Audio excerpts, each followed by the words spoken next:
ये मानकर बैठे हो कि हिंदुस्तान की आजादी की स्वर्ण जयंती आ गई, 50 साल पूरा हो गया, और मैं आपको आज ये बताने आया हूं कि 50 साल बाद हम ज्यादा गुलाम हो गए।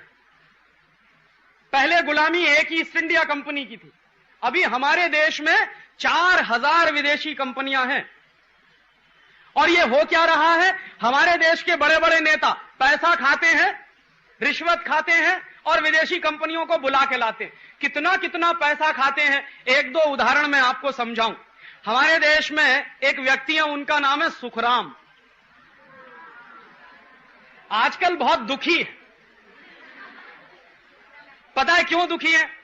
एक दिन सीबीआई वाले उनके घर गए तो जिस बिस्तर पर वो सोते थे उसके गद्दे के नीचे से 4 करोड़ रुपया निकला।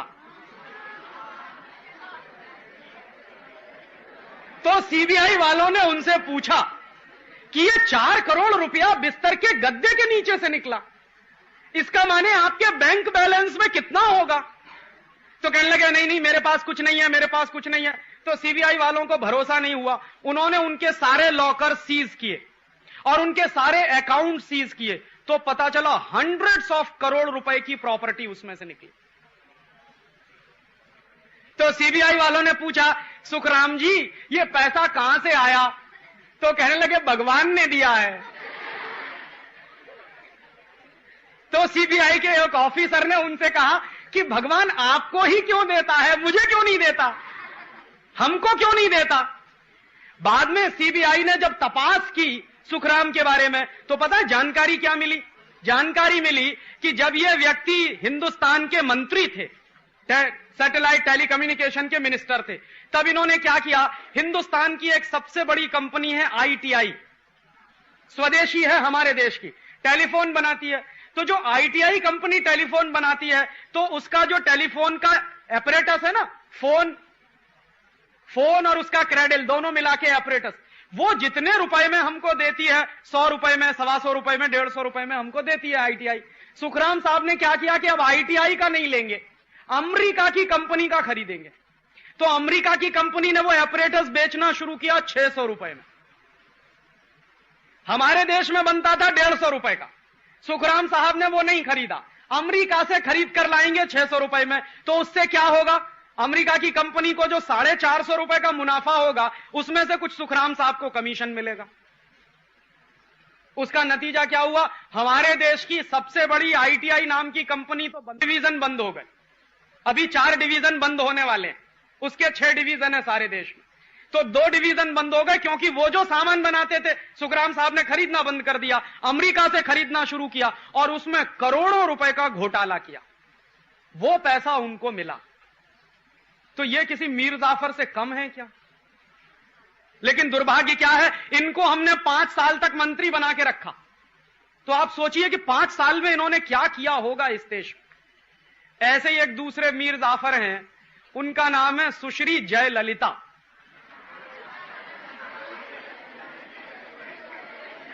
वो क्या थी, वो तमिलनाडु की मुख्यमंत्री थी। तो जब वो तमिलनाडु की मुख्यमंत्री थी ना, तो उसकी तनख्वाह मालूम है कितनी थी? पे उसकी ₹1.25 पर मंथ, ₹1.25 पर मंथ, ये उसकी सैलरी। और इतनी सैलरी पाने वाले बहन के घर में जब सीबीआई वाले पहुंचे तो क्या मिला पता? 40 किलोग्राम सोना, 800 किलोग्राम चांदी,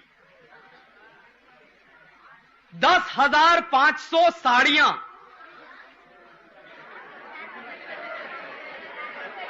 और सुनिए 7,500 सैंडल और सुनिए 44 एयर कंडीशनर और सुनिए 19 लिम्यूजिन कार्स और एक लिम्यूजिन कार की कीमत है 5.5 लाख रुपए इस समय। तो 19 कार्स और आखिर में 65 करोड़ रुपीस कैश। अब आप सुनिए कि उसको तो 1 ₹1.25 पे मिलती थी पर मंथ। इतना पैसा कहां से आया? जिसको ₹1.25 तनख्वाह मिलती हो, उसके घर में 65 करोड़ रुपए कैश, 40 किलोग्राम सोना, 800 किलोग्राम चांदी, 10,500 साड़ियां, 7,500 जूते और 19 विदेशी कार, इतना सब कहां से आया? तो उसकी तपास जब हुई है, अभी पूरी हो चुकी है, तो सीबीआई वालों ने बताया कि ये जब मुख्यमंत्री थी तमिलनाडु की, तो तमिलनाडु में चंदन के जंगल हैं। चंदन समझते हैं? सैंडलवुड। तो हजारों हेक्टेयर के चंदन के जंगल इसने विदेशी कंपनियों को मुफ्त में बेच दिए। तो विदेशी कंपनियों ने क्या किया? उसके बदले में रिश्वत खिलाई, और अब वो रिश्वत खाके अब उनके ऊपर कोर्ट में केस चल रहा है। पता नहीं कब तक चलेगा, ये नहीं मालूम, कब उनको फांसी मिलेगी ये भी नहीं मालूम, लेकिन इस देश में चल रहा है। मीर जाफर नंबर 2 देखिए क्या है। एक मीर जाफर नंबर 3 है, उनका नाम है लालू प्रसाद यादव।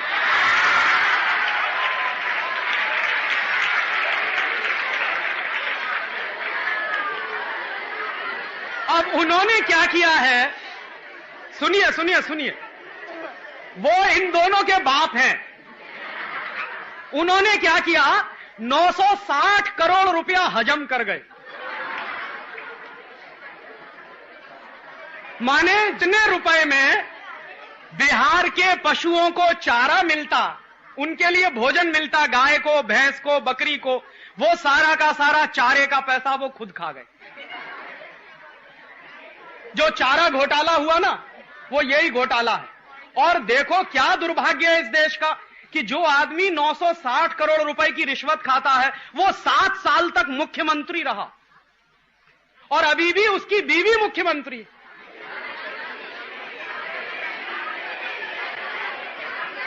तो आप जरा अपने आप से पूछिए, ये मैं कह रहा हूं इसलिए नहीं, आप अपने आप से पूछिए कि इतने बड़े बड़े मीर जाफर अगर इस देश में हैं, तो क्या होगा इस देश का। सोचिए जरा, बेचारा जो मीर जाफर था वो तो करोड़ 2 करोड़ रुपए में बिका, ये तो 960 करोड़ खाते हैं। और रोज आप अखबार पढ़िए तो कोई भी दिन ऐसा बाकी नहीं जाता जिस दिन हजारों करोड़ का घोटाला ना होता। तो आप जरा सोचिए कि क्या इसी के लिए हमने आजादी पाई थी? माने एक मीर जाफर के कारण 250 साल गुलाम हो गए, अब आजादी के 50 साल के बाद ऐसे ही मीर जाफरों को हिंदुस्तान में फिर से। और तब दोस्तों हम सबको यह सोचना पड़ेगा कि कुछ गड़बड़ हो रही है इस देश में। क्या गड़बड़ हो रही है? ये सारे के सारे बड़े नेता विदेशी कंपनियों को बुला बुला के उनसे रिश्वत खा खा के हिंदुस्तान को बेच रहे हैं।